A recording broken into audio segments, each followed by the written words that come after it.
Ben Ten'i çocukluğumdan beri seviyorum. Cartoon Network kanalında her yayınlandığında izlerdim.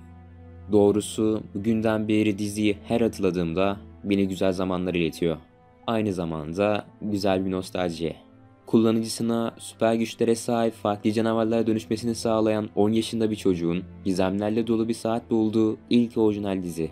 Ne kadar orijinal ve epik olduğu tarif edilemez. Süper kahraman olmak aslında bir çocuk hayali. Bu da Batman ve Örümcek Adam dışında süper birçok kahramanları sevmenin en önemli sebebi. Ben 10 zamanında birçok kez başarı kazandı ve Powerpuff Girls ve Teen Titans'la birlikte çizgi film ağlarının en üst sıralarından biri oldu. Ayrıca bu dizi çizgi film ağında geliştirilen ilk aksiyon dizilerindendi ve kesinlikle şahaneydi. İlk yapım 4 sezona kadar çıktı.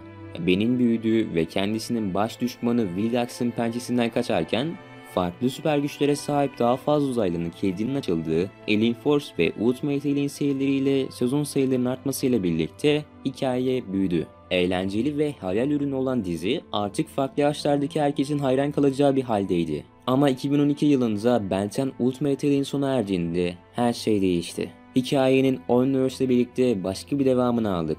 Farklı bir izlenecek yeni bir dizi. Her ne kadar heyecanlı olsak da işler farklı bir adım attı. Birçok kişinin Omniverse'den neden nefret ettiğini açıklamadan önce bazı bahsedeceğim şeylerin kişisel olduğunu belirtmek isterim. Tabii tek amacım kendi görüşlerimle yapımı övmek veya gömmek değil. O yüzden siz de kendi fikirlerinizi yorumlarda belirtin. Ben 10 Omniverse'ün ilk sevilmeme sebebi bizi sunulan karakterler ve hikaye karmaşıklığı. Evet, dizide Ben 10'in yeni bir dokuya ve yeni modernize edilmiş güce sahip yeni bir saati kullanması muhteşem bir şey. Ancak olay örgüsü söz konusu olduğunda bu durum çok daha farklı. Biliyorsunuzdur ki eskiden hikaye ilerleyişi biraz daha düzenliydi. Ama burada tam aksi gibi. İlk kadın saldırısını gerçekleştirmesi için diziye Atea'yı getirdiler. Kendisi başta Alien Force'da görünse de çok fazla bir tehdit değildi. Ancak Omniverse'de adım atmış ve daha tehditkar bir kişilik veriyor. Veya bunu yapmaya çalışıyor. Bu da ciddiyeti bozmuyor değildi. Tabi Malware'in geri dönüşü ve Albedo gibi diğer düşmanlar burada iyi. Ama adama dizide Kevin, Güven ve Ben üçlüsünü görmemek sarsıyor. Açıkçası Alien Force ve Ultimate Alien'da bu takımı göre insanlar bu takımın ayrılmasını yediremedi. Yani benim yanında savaşmak için yeni bir karakter eklemeleri harika. Ama dizide hem Güven'i hem de Kevin'i ana kadrodan çıkarmak çok gereksizdi.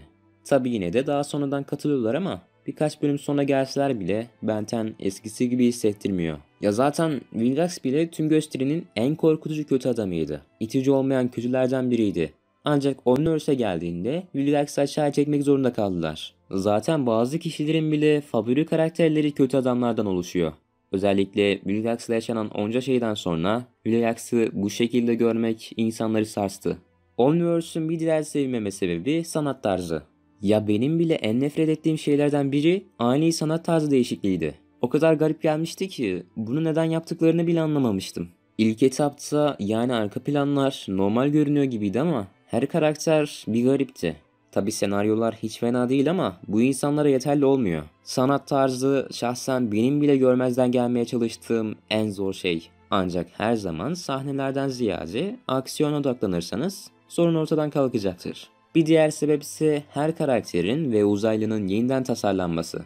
Bu belki de diziden nefret edilmesinin en büyük nedeni. Her bir ana karakter tamamen yeniden tasarlandı. Hiçbirinin göz bebeği yok. Ben Sinnas'ın her zaman yeni bir Omnitrix aldığında birçok uzaylının evrimleştiğini veya değiştiğini biliyoruz. Ancak Omniverse'te bazı uzaylılar gerçekten çok değişiyor. Tabii Clockwork'ünki gibi birkaç yeniden tasarım buna değdi.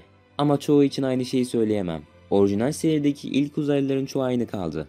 Ama Alien Force'dakilerin birçoğu farklı. Özellikle bazıları kıyafetler giyiyor. Herhangi bir yeniden tasarıma ihtiyaç olmamasına rağmen bunu yapmaları pek çok hayranı kızdırdı. Sanırım çoğu sebepten bahsettim.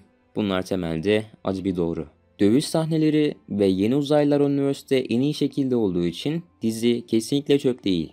Ancak bazı şeyler gerçekten büyük bir karmaşa içinde.